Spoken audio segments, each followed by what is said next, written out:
যে এখন ডিএসইএক্স ইন্ডেক্সের আপনারা যেখানে পজিটিভ মুভ বা আপ মুভ দেখতে ডিএসইএক্স ইন্ডেক্স বর্তমানে লং টাইমে কারেকশানে আছে। কারেকশানের এখানে কারেকশানের বিপরীতে একটা কারেকশান মানে এখানে সেটা এইভাবে আমি আপনাদেরকে দেখাই দিই। হচ্ছে এইভাবে ওয়েভ এতে নিচের দিকে যাচ্ছে ডিএসইএক্স, এখানে বিটা আবার উপরে উঠতেছে, পরে সিতে আবার নিচে নামবে। বর্তমানে ডিএসইএক্স ইন্ডেক্সের মুভটা এইভাবে হচ্ছে। তো এখন আমরা এখানে ওয়েভ এটা এই জায়গাতে আপনারা দেখতে পাচ্ছেন গত 20 অক্টোবর এখানে যে লো হয় 2026 এখানে যে লো হয় এটা হচ্ছে এখানে ওয়েভ এর মুভ। এরপরে এখন ওয়েভ বিতে উপরের দিকে মুভ দিচ্ছে, আপনারা বিটা দেখতে পাচ্ছেন।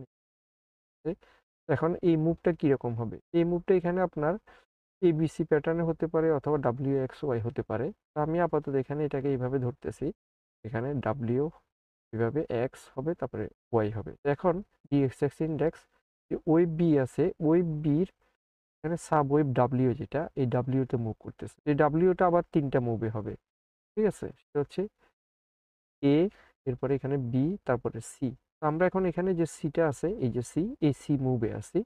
তো যখন এখানে সি মুভটা শেষ হবে তখন এখানে ওয়েভ ডাব্লিউ কমপ্লিট হওয়ার সম্ভাবনা খুব বেশি। তারপরে ওয়েভ এক্স এর উদ্দেশ্যে ডিএসএক্স ইন্ডেক্স আবার নিচের দিকে একটা ডাউন হবে।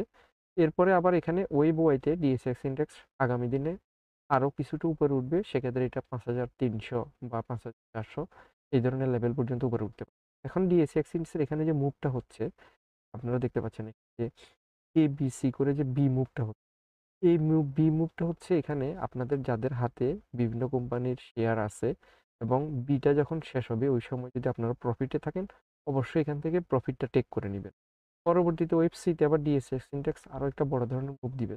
ডিএসএক্স ইন্ডেক্স 4000-এর 5000-এর নিচে নেমে 4600-700 বা আরও ডাউনও হতে পারে, এটা পরবর্তীতে দেখা যাবে। আপনারা এখানে অবশ্যই যখন এখানে বিটা কমপ্লিট হবে তখন আপনারা আপনাদের হাতে থাকা যে সমস্ত কোম্পানির প্রফিট আছেন আপনারা সেখান থেকে এক্সিট হওয়ার চেষ্টা করবেন। পরবর্তীতে আপনারা আরও দীর্ঘ সময়ের জন্য মার্কেটে আপনাদের বিনিয়োগটা আটকে যাবে এবং একই সাথে বিভিন্ন কোম্পানির যে আপনাদের কাছে শেয়ারগুলো আছে তার আরও ব্যাপক দরপতন হবে। ঠিক আছে? তো সবাই খুব সাবধান থাকবেন। যেখানে যে কারেকশনটা হবে এখানে আপনারা এক্সিট হওয়ার চেষ্টা করবেন। আমি আপনাদেরকে আজকে অগ্রিম বলে দিলাম।